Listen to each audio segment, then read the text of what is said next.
Hello, I'm Dr. Diane Webster, and this short story is taken from my book about the life and times of Dr. Alice Werner, called 4 Ways to Die at Riverside Towers.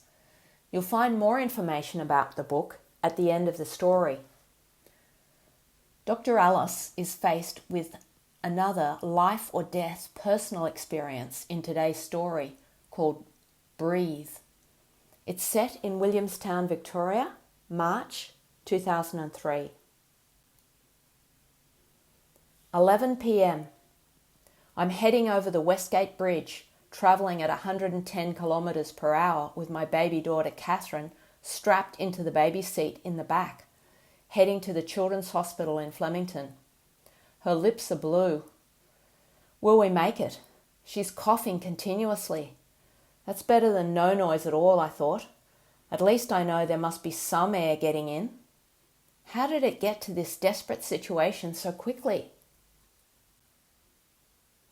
When I'd got home from work this evening, Mum handed me baby Catherine, and the baby was coughing intermittently. Mum lives in Essendon, but she came over to our house at Williamstown today to look after Catherine. Catherine hadn't gone to daycare as usual because she had another cold, or URTI, short for upper respiratory tract infection. Mum just handed her over quickly and left, with no real report as to how she'd been during the day. Mum had been a paediatric nurse, so she was very capable looking after her grandchildren, even when they were sick. We all got through dinner, and I put Catherine to bed earlier than usual after her bath, and I'm feeling uneasy with her intermittent coughing. I thought about giving her Ventolin, but I wasn't sure how to get her to take it, and also we didn't have any at home. My specialty was ophthalmology, not paediatric respiratory medicine. 10 p.m. She still isn't settling, and the coughing is getting worse. Now my doctor alarm bells are starting to ring. She's not going to settle tonight, Len, I said to my husband. She's going to need Ventolin to open up her airways, and we don't have any. I'm going to have to take her to the Sunshine Hospital tonight, and that's 20 minutes drive away. 10:40 p.m. We arrive at Sunshine Hospital at the emergency entrance, and I take Catherine out of her car seat and see the nurse in charge at reception. My daughter's having trouble breathing, I said. She's 15 months old and never had anything like this before. She needs some Ventolin. We don't treat paediatric patients under 2 years of age here, so you'll have to take her to the Children's Hospital, the nurse said, clearly disinterested. With lightning speed, I have her back in the car, strapped into her car seat. It's 20 to 30 minutes drive to the Children's Hospital in Flemington from Sunshine, and I can see now Catherine's lips are turning blue. From my general medical training, I know how quickly children of this age can deteriorate, so we were going to make it to the Children's in record time tonight, 20 minutes max. On the Westgate Freeway, we are tearing over the bridge. Lucky there are hardly any other cars on the freeway right now.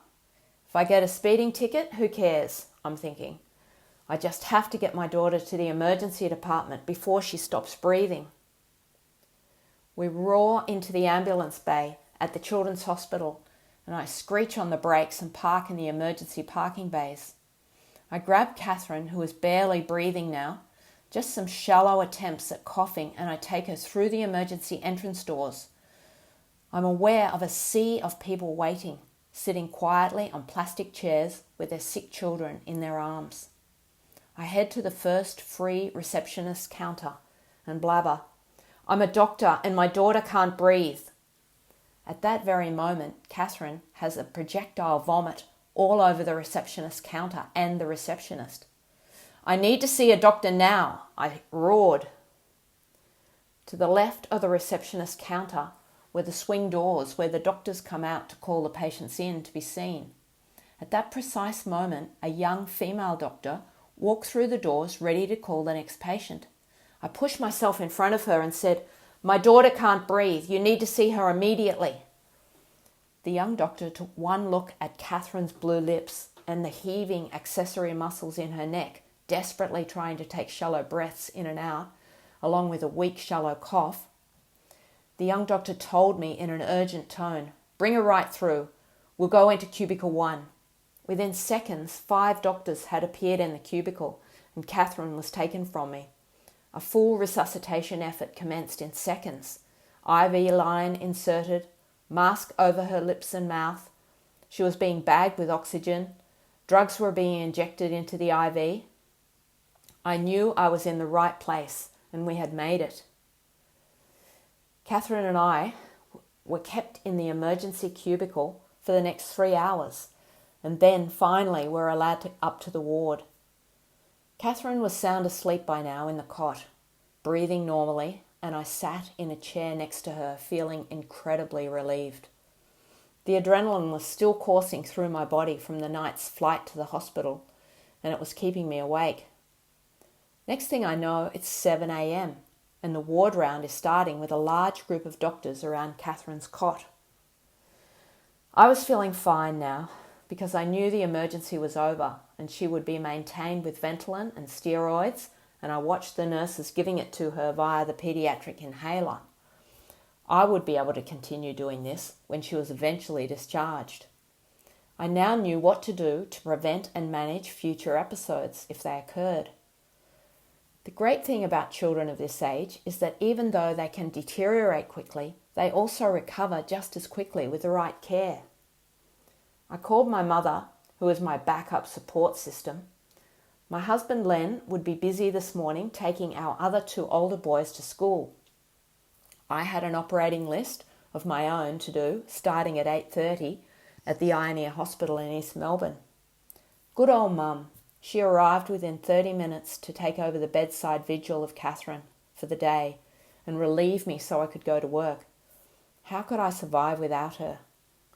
I headed off in my car, which amazingly was still in the ambulance-only emergency parking bay and hadn't been towed away. I thought to myself how grateful I was for modern medicine saving my baby daughter from a life-threatening asthma attack, and everything would be fine now. That's the end of the story. A collection of my short stories called 4 Ways to Die at Riverside Towers is available on Amazon and Kindle, or listen to the other stories anytime on my YouTube channel at Dr. Diane Leslie Webster, and subscribe to get notice of more stories. It's free. I hope you have a great day today doing something that you love with someone that you love.